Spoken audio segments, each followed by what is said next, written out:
Good evening. Welcome to Epiphany Lutheran Church in Richmond, Virginia. I am Kevin Barger, the Director of Music Ministry here. This is our Music Minute where we take a look at the hymns we'll be using in worship tomorrow. We're going to go all out of order today.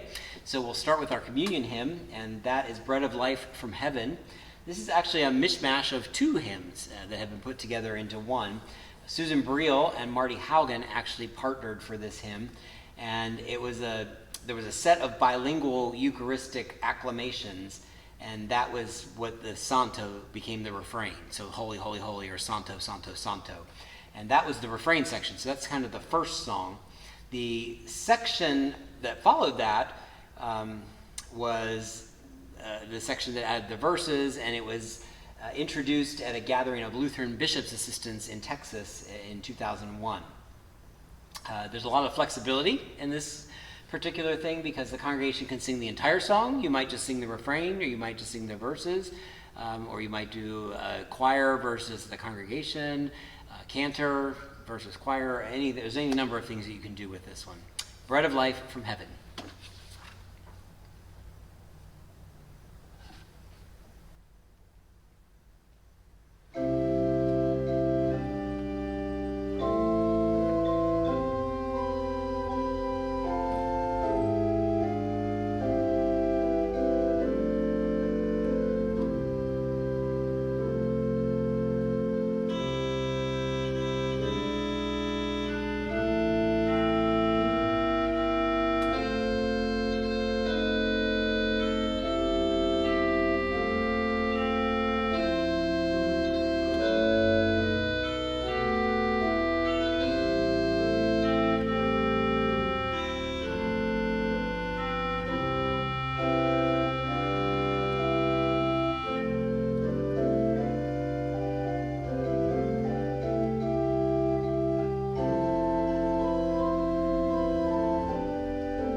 All right, next we'll switch over to our gathering hymn, The Trumpets Sound, the Angels Sing. And this is a reveling in the feast that God is providing us in communion, of course. It talks with trumpets and thankful song. It has welcoming language, lavish and good things, love and light, water turned to wine. And then for the musical buffs among us, the triplets versus duplets in this song make it very sort of infectious and exciting to sing. So the trumpets sound, the angels sing, and I'm going to flip over to the piano for this.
I don't think we'll have trumpets tomorrow, but we will have fun singing it. Next, we'll look at our hymn of the day, and this is a new one from All Creation Sings, and it's called Loaves Were Broken, Words Were Spoken. We have done this before. There are references to miracles in which Jesus is feeding the gathered crowds and talking about the Last Supper. The first two stanzas of this particular hymn actually start with past tense. So it's talking about the loaves were broken, words were spoken, where the title comes from. Stanza 3 then moves us into the present tense, and this is where Jesus is present to us in Holy Communion, just as he promised in the present day. And then the final stanza, stanza 4, sends us into the future. And as we leave worship to share the good news, serve our neighbors, and that becomes part of our future as we go out. Herman Stumfley was a pastor and seminary president who wrote this, and his life was one of service that included supporting daycare, homeless shelters, and prison ministry. So this is Loaves Were Broken, Words Were Spoken. You might recognize the tune that it comes from Joyous Light of Heavenly Glory that we've sung as well.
All right, and last but not least, we will be taking a look at the sending hymn, Praise and Thanksgiving. This particular hymn was designed to meet the need for Harvest Thanksgiving hymn. So here we are singing about Thanksgiving in August. This is reminding us that we can thank God rightly only if we are ready to do God's will by sharing those gifts with others. It was first published in a private collection in England, and then it became more published in other hymnals after that. Its original author came from a Congregational church, and the tune is a Scottish tune from the 19th century, and it's probably one you recognize as Morning Has Broken.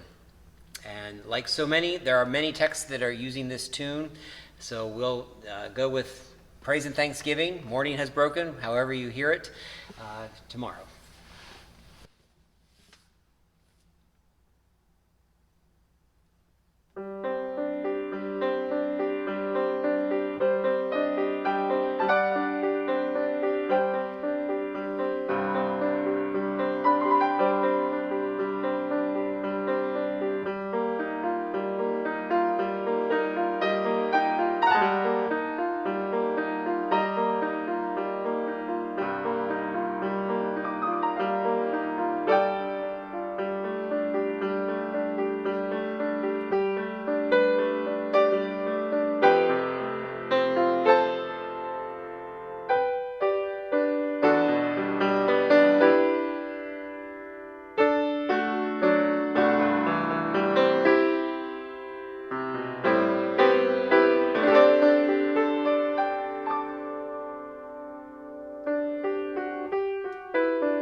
That fits with the Morning Has Broken kind of thing, but great for praise and thanksgiving as well. Thanks again for joining us this evening. If you're joining us for worship tomorrow in person, that will be at 8:30 and 10:30 in the sanctuary here. 10:30, of course, will be live streamed on our YouTube channel. Thanks again for joining. We'll look forward to talking again next week.